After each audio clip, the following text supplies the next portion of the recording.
Oh boy. Time for Dragon. Everyone's favorite, Dragon.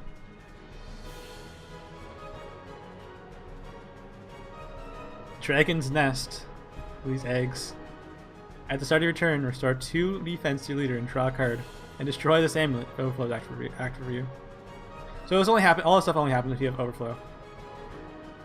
So you can play this on turn 1. And just wait until you overflow, then actually replaces itself and heals you for 2.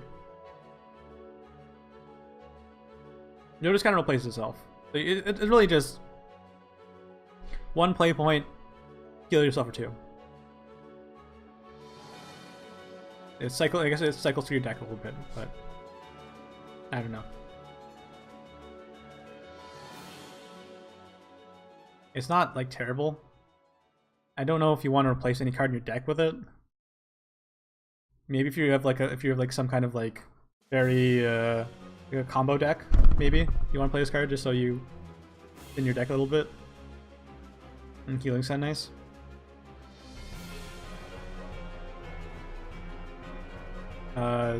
Like not terrible in take 2. It's not like amazing or bad. It's just alright. Rather play Ivory Dragon. It's different than Ivory Dragon. So Ivory Dragon, you play it on turn 1. It's a 1/2, but then draw you a card. If you play on turn 1, it does nothing until you overflow, then draws you a card. It's almost guaranteed you drawing a card, but you have to wait.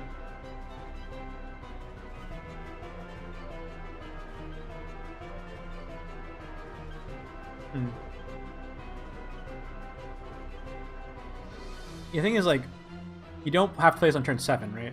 Or no, or you don't have to play. You don't have to play it on the turn you overflow. You play this before you overflow. So when you overflow, you just get an extra card. So it's like decent turn 1 play. Because Dragon doesn't have a lot of good turn 1 plays.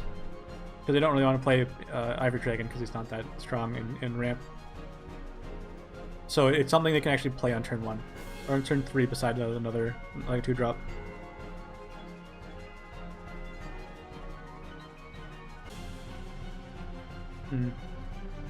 Yeah, reassessment. Not that good.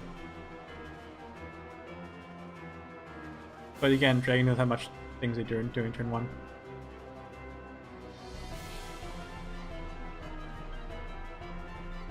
Yeah, it's just garbage you can discard and discard Dragon, right? Next we have the Dragoon Scyther. 3 play point 2/2. It's missing 1 stat for its cost, but it has Bane, so it makes up for that stat by having Bane. And Fanfare gains Storm to overflow back for you. That's pretty good. Because it's just like early game. It's kind of awkward for your opponent to play around. They have to you'd probably use removal on it, or lose a dude. And then in mid late game, it becomes a removal spell, or 2 damage face. Better Date. Date gets the stats on, but he costs a lot more than 3 when you get the stats. Yeah, this is better than Date. This card's pretty good in take 2. I'm kind of awkward to play on turn 3 because they probably just trade the 2-drop for it. But if they don't, it's kind of hard for them to play around. Yeah, it's usually suicides. Yeah, it's like good. It's a versatile kind of removal card.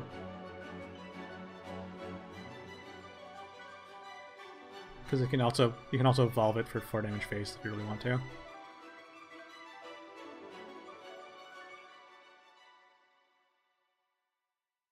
Pretty good. Move on. Replay point Aqua Reed. Replay point 1/1. Summon a Mega-orca. Mega-orca is a 2 play point 2/2. But the fact that it's a Mega-orca means Mega-orca? Orca. It's an orca. It's a whale. The summons a whale. A 2/2 whale. I think it's one of those Neptune has synergy with that. Whenever she evolves, all of your Orcas auto evolve. Yeah. It's like this is the only card that's why I got support, right? For that. So 3/3 split between two bodies. Not that good unless you're looking for that kind of synergy. Let's look into style on opponents.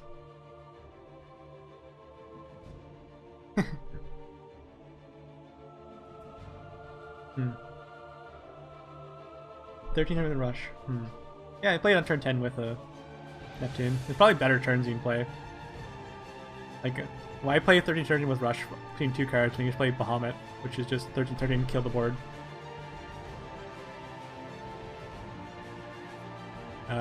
Take 2 is not bad. Just not bad. Not great. Not bad. Oh boy, hip hip hooray for the Hippocampus. And this card has a lot of discussion around it. My take is it's worse than Goblinmount, so it's not gonna see play.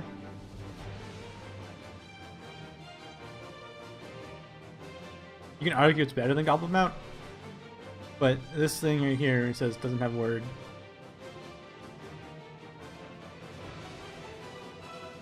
You lose 2 health to gain 2 more attack on the evolve.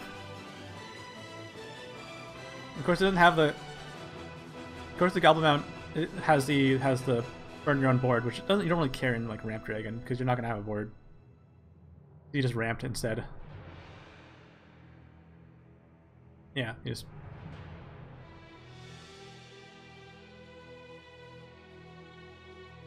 It can kill Albert on curve. That's true. But on curve, you're probably ramped already, so you can probably play something bigger to kill Albert. If you're using an evolve to kill Albert. Screw Goblinmount, he ain't no dragon card.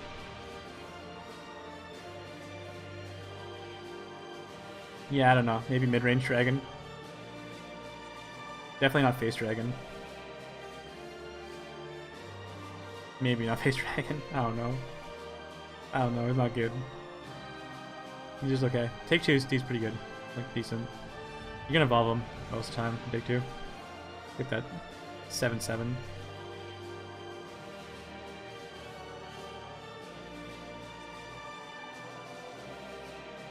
And we have this ridiculous dude. This boy. We play 0.22. Evolve, give an allied follower Storm if overflow act for you. Yeah. That's kind of dumb. You're gonna have some Skull Dragons coming right at you. Zell plus Hydra. Oh jeez. Yeah, think about Hydra. Just destroy you.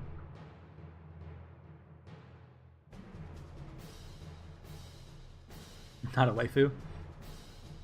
Yeah, he's a husbando.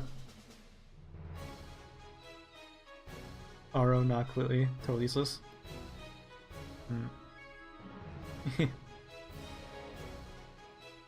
Yeah, like you can play with like Ouroboros and stuff like that.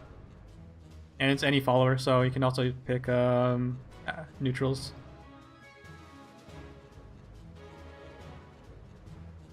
So you can do some stupid stuff with Phoenix Roost.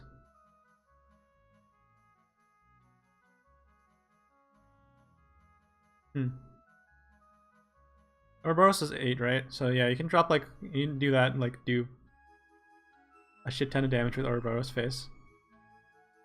But you can play like Phoenix Roost and kind of like charge Bahamuts at people.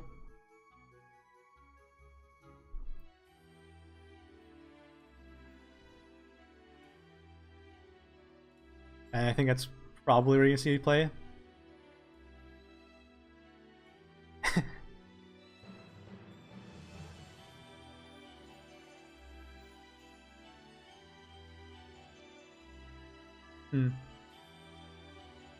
Oh yeah, also yeah, you can just make him cost 0 with Cavalier. What? What do you mean? Yeah, you play Phoenix Roost. You drop Bahamut. Bahamut clears the whole board, and you play this guy. Give Evolve. Give Bahamut Storm. Bahamut hits her in the face for 13. And that's the play. And then you have like a reduced Genesis Dragon in your hand, and then you drop that next turn and kill them. Because they have to deal with your Bahamut. Alright. Yeah, he's good. Pick him and take 2 as well, because you get some crazy free wins with this card. Meanwhile, Doro Blade, Warrior, Catacomb. Yeah. Face is the place. This is the face of the place card. Get ready for Phoenix Roost, Bahamut, face, decks. Oh boy. Next we have Wrath Dragon. 5 play point, 4/4, and Barrage. Oh, 1 damage to all enemy followers.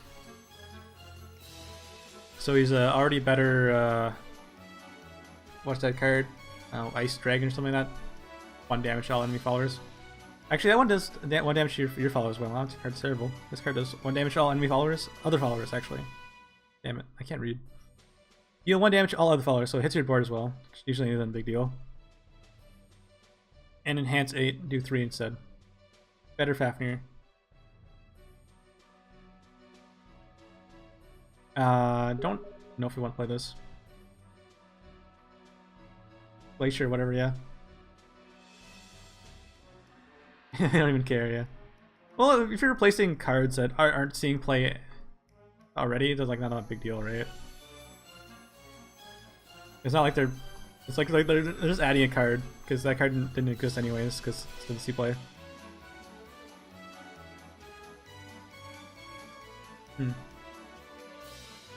Or Fafkin, yeah. 1 damage, all other followers. 3 instead. I don't know if you... There's better board clears for Dragon. This is definitely amazing in Take 2. This is gonna make a Dragon better in Take 2. Almost auto pick.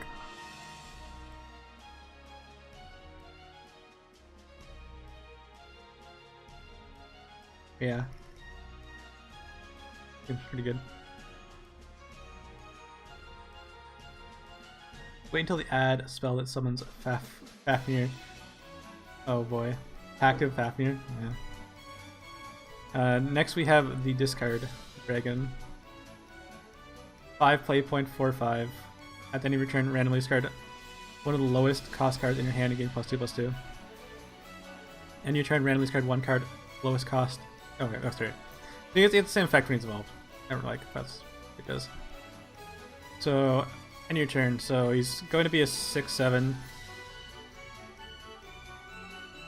Also, usually these kind of effects, if you don't have a card discard, it still gets the effect anyways.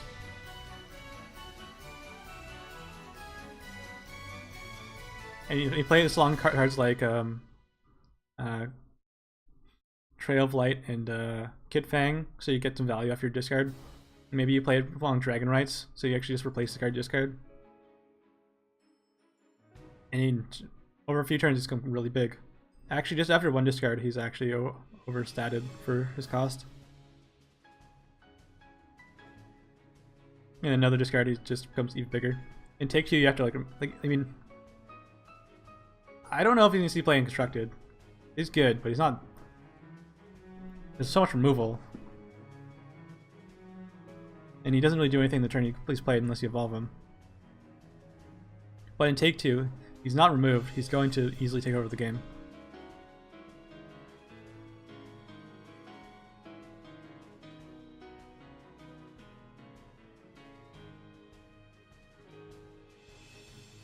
Yeah, well, we're gonna look at the gold spell after this, but yeah. It is a card that Discard Dragon would play if Discard Dragon was a deck. Or is going to be a deck. It will play this card, because it's pretty good. It's just a bunch of stats. And continuous stat gain effect. Alright, this is probably the dumbest card in the whole set. 6 play point, banish enemy follower or amulet. That's good, right? That's really good. It's like, it's just the be all end all removal spell in the game. Best removal spell in the game. It's a little bit costly for 6, but it just kills everything. No problem. And then on the top of that, for some reason they decided they needed to give it this effect right here. Enhance 10, banish all enemy followers and amulets. So it's a one-sided effect, one-sided board clear, and it's banish all enemies and amulets. And amulets. Why? This is just the best, like.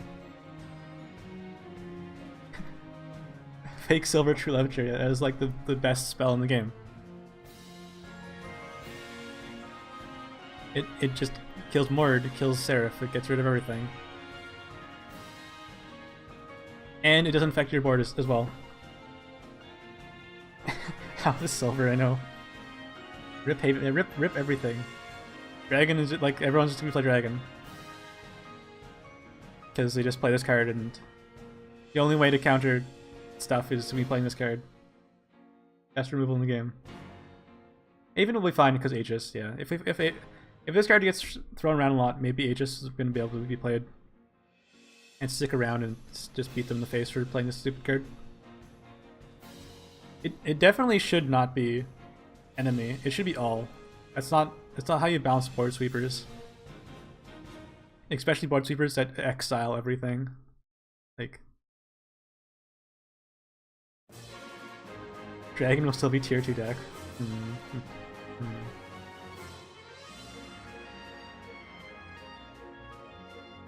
Yeah. Best card in the game, also best board clear in the game. Alright. Also silver. So your opponents can have like it's like the Kawi of Dragon. So when you're playing Shadow, you just want to draft as many Kawis as possible. That's how you win in Take 2 with Shadow. In Dragon, you're going to be trying to draft as many of these things as possible. And just survive until, like, mid-ish game, and then just, like, continuously remove everything. Because it's only the opponent's board on Enhanced 10. They can't play anything. Yeah, this card's... I can't think of a better removal card in the game.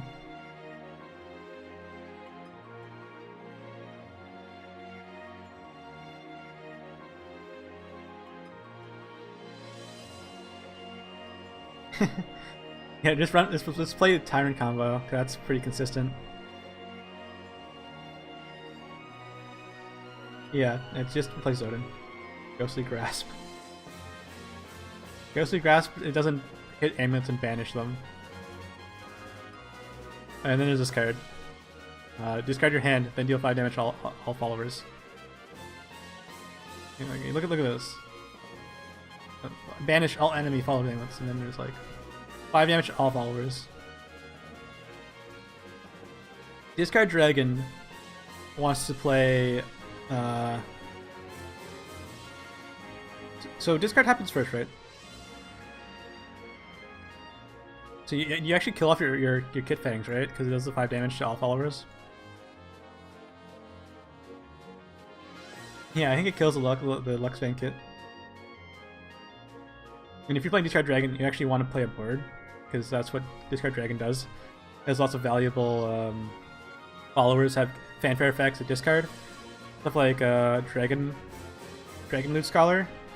She wants to sit on the board and continues to get you discards. Then you play this card and just kill your own stuff.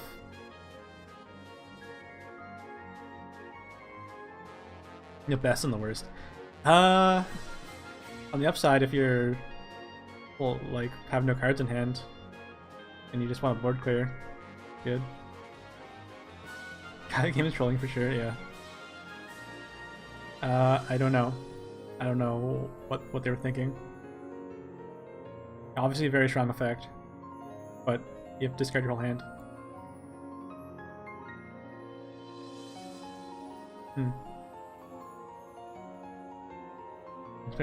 Yeah, Imperial Dragon cost 9 though. There's a big difference in costing 4 and 9.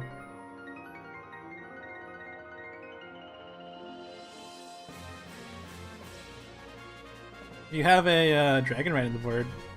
This is actually not that bad against Dario or other like mid-range decks. You just like sweep them out. Dragon PTP. There's not enough tokens in Dragon to make PTP work.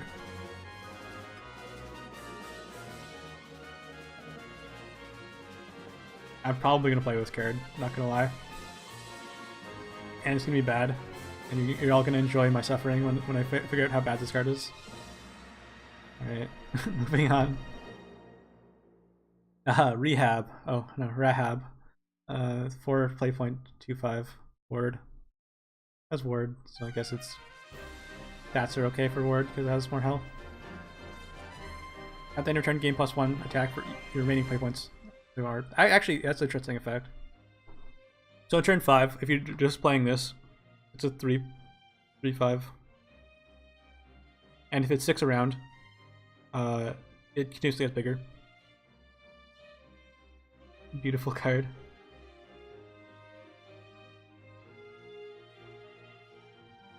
It only gets bigger in its attack. Of course, if it bigger in health too, it'd be really ridiculous. But I don't know. It's not gonna survive very long to see much attack growth. Maybe you play in turn 10 with 6 play points floating, and you get a good old 8/5. Pretty good, right?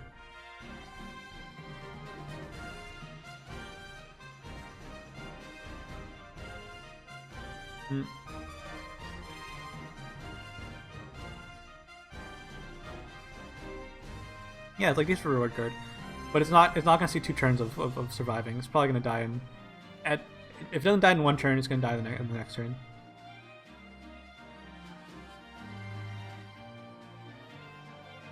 In take 2 is definitely gonna be pretty good. There's a lot of times you just have floating play points because you have the awkward curve. And yeah, an 8/5 on turn 10. It's not the best, but it's not the worst thing you can have.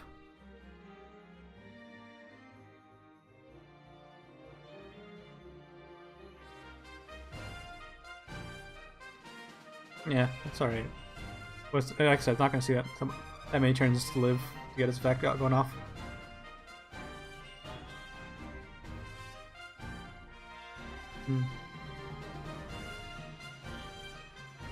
Blocks for offensive. Yeah. A lot of things that evolve on turn 4 have usually 4 attack.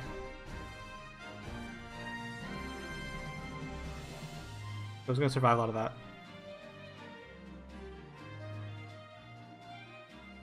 Yeah, especially if you're going first, it's nice.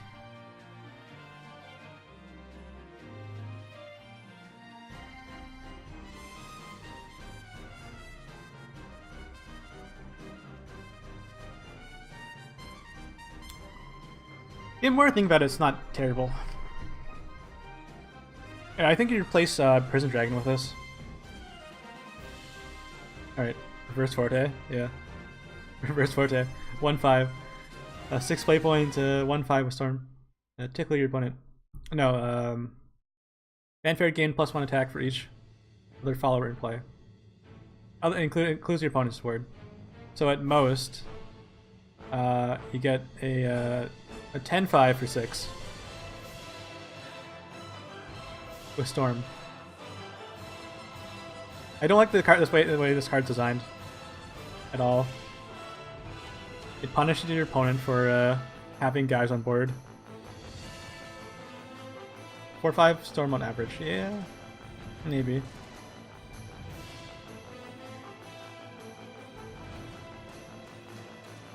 I'd say on average is probably a 4/5. Why is on Forest card? Yeah, it'd be dumb.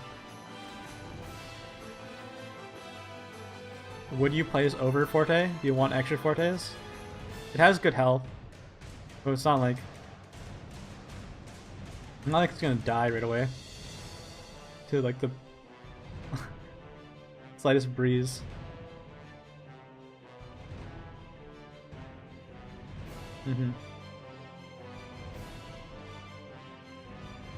Please stop trolling, yeah. Yeah, well, I don't know. You run this as a surprise card. Your opponent's somehow like winning on board. They got a full board of like 5. You have like 2 things. It plays on turn 6. You just smash your opponent with the evolve on this, and then your opponent's at half health. They have to like kill everything off because they're afraid of you playing another Phoenix Rider to kill them next turn. It's gonna be something.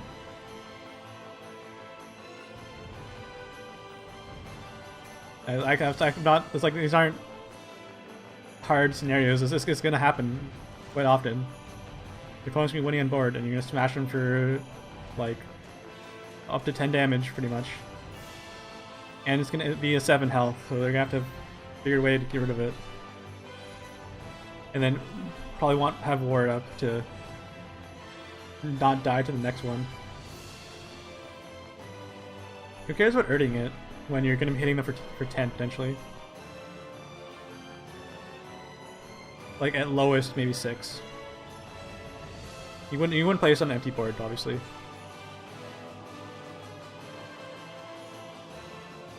But yeah, I don't like the design around it because it does punish your opponent for having followers in play. It shouldn't be a thing. This game does have a lot of Storm. I'll kill you with the board? What if their board just fairies? The board, they can't kill you with fairies. We're talking about like scenarios where they're also like, yeah, blood, you're probably dead by now. If it's a bunch of fairies, you shouldn't be dead, but well, it is turn 6. But if you're ramping out too, then it's come out earlier.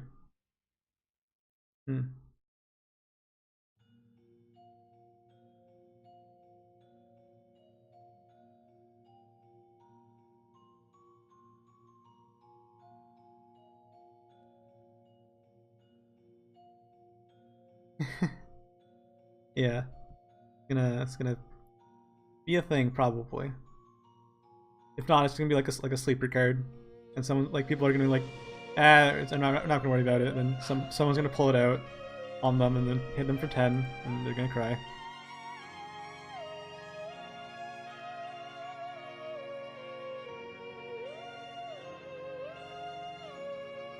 It's not even like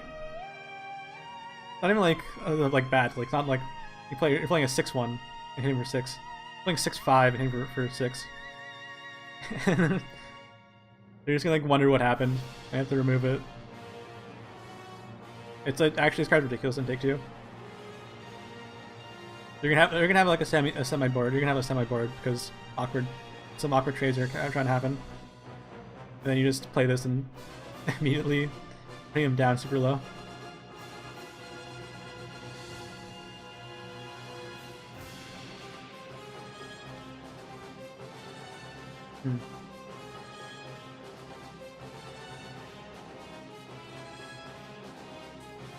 Alright. Yeah, okay. Sybil. 5 play point, 4/5. Fanfare, gain an empty play point, or if this card is played on your 5th turn or later. At the end of your turn, restore 3. Okay.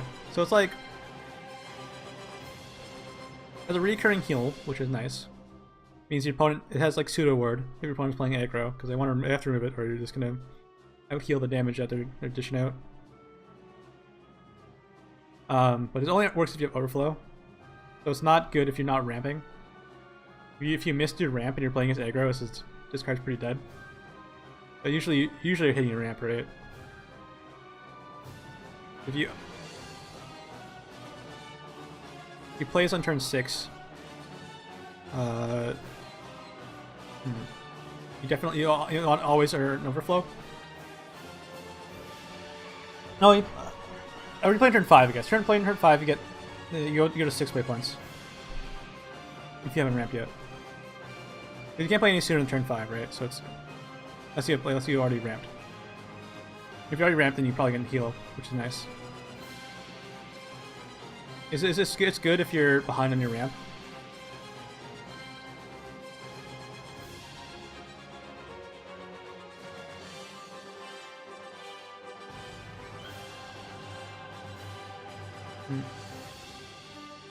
Yeah, the only reason they gave it this effect is because they don't want you to, like, just super ramp. They don't want you to ramp turn 2, ramp turn 3, and then, like, just get ramped again and have a decent card in play. So I think this is a fair effect. And it's still going to ramp you most of the time. Because you're going to be playing this when you have 6 or 7 play points anyways. You get to heal. You drop another 2 drop beside it.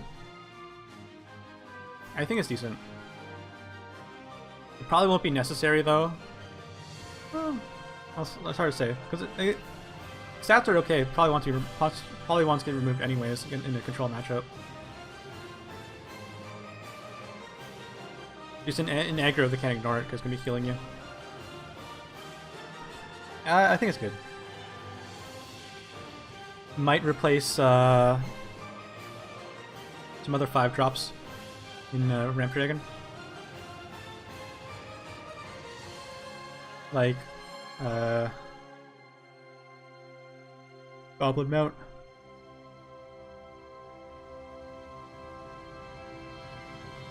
Yeah, I like this card. See, I don't like this card in design. I like this card in design though. We need more cards that are kind of like this, because it doesn't like overly beat up aggro. Because if you've ramped, you've probably lost tempo, and the opponent's getting ahead. If they're playing aggro, this is kind of a nice way to come back if you spent your first few turns ramping. Thanks for the follow, M. Sartori. Yeah, so I like this card. Seems like it's probably gonna see play. And we have this guy. I really don't know what thing about this guy, but I'm going to compare him to Vampire Temptress. So she's the 9 play point 5/5 that hits opponent for 5, hits enemy for 5, and you heal 5 immediately. This is 8 play points, so it's one cheaper. 8/4, so its stats are spread out a little bit differently.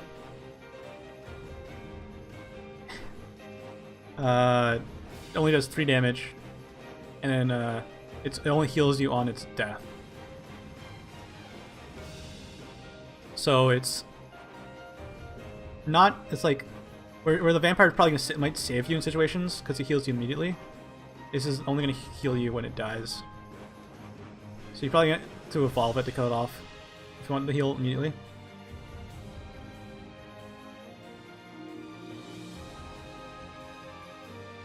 But in like late game scrambles, there's like a lot of situations where your opponent just has like some way to kill you, maybe from hand. So you can't really rely on keeping an 8/4 alive. Especially 8/4. 4 seems to be like a number that seems like kind of easily removed. Just some like garbage 2/2s on board can get rid of it. When it goes back to your hand, you play it again and again and again, if it's that kind of grindy out game. No, you're already dropping Odin for the Lightning Breath. There's no Odin in your deck already. No, this is going to be replaced with something else.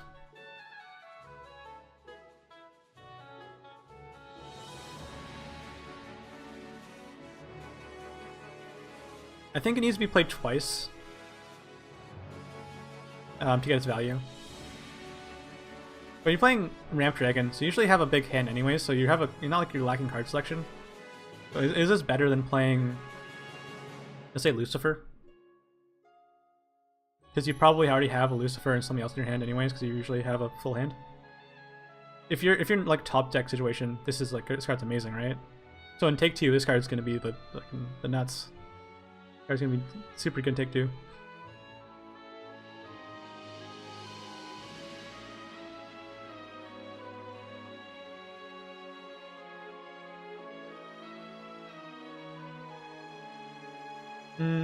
Well, you consider Mord with Nep, which is kind of like enter the battlefield heal anyways, because you get Kawi off it.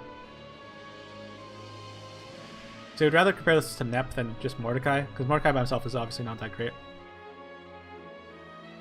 thing about Mordecai is like this. It's the same thing with Carrot versus that other 2-drop in Rune we're talking about. Mordecai can attack the turn that he dies. Like, he dies, he can attack immediately the next turn. This guy can't attack immediately the next turn. You have to play him for its cost. Mordecai is free after he dies. This guy's cost 8. So next turn you can play something else, and still have Mordecai. Where this guy, you have to spend your whole turn playing this guy, redeploying this guy again.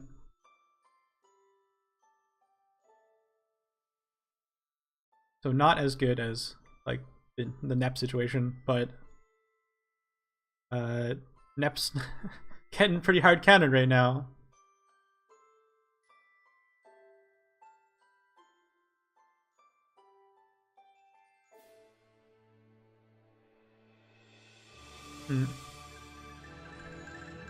Yeah, 3 damage. 3 damage is okay. It's like it's pretty good in when you have 20 health in a 20 health game.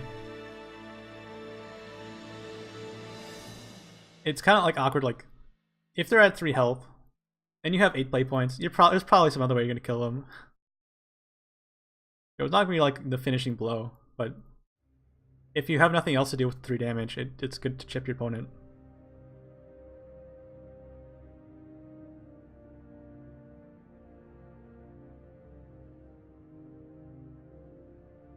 I already went over it, so if you want to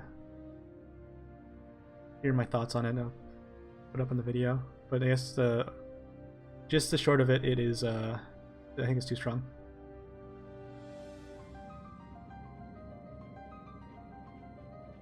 Ghost reward. Yeah. If they have something that's annoying you, that's hiding behind ward, you can ping it off.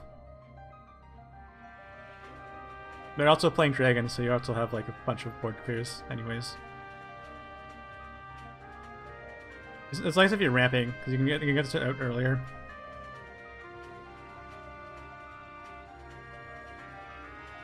But it's not too hard to remove.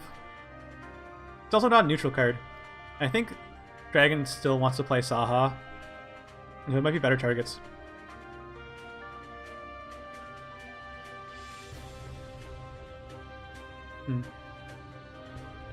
But it's usually going to be spending something that's cheaper than 8 to kill something with 4 health or 6 health. I guess if you evolve, but if you're evolving, you use it to attack. It's probably going to be dead if you used it to attack with Rush.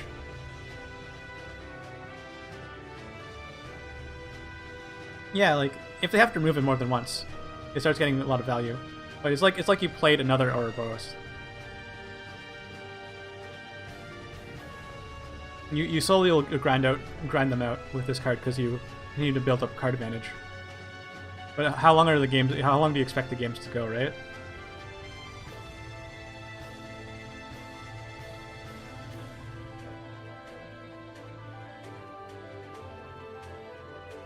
What do you mean Bahamut freely? It's like the same as playing a Lucifer. You play this, Lucifer gets removed. It's like, whatever, like anything you're gonna play for 8 is gonna have to get removed. It's not like this card particularly needs to be removed more than Lucifer does, because Lucifer is pretty dangerous by himself.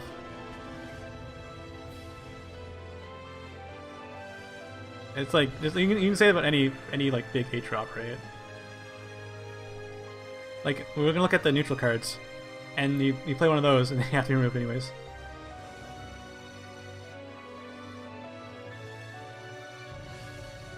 And plus, some of those are harder to remove because they have more health.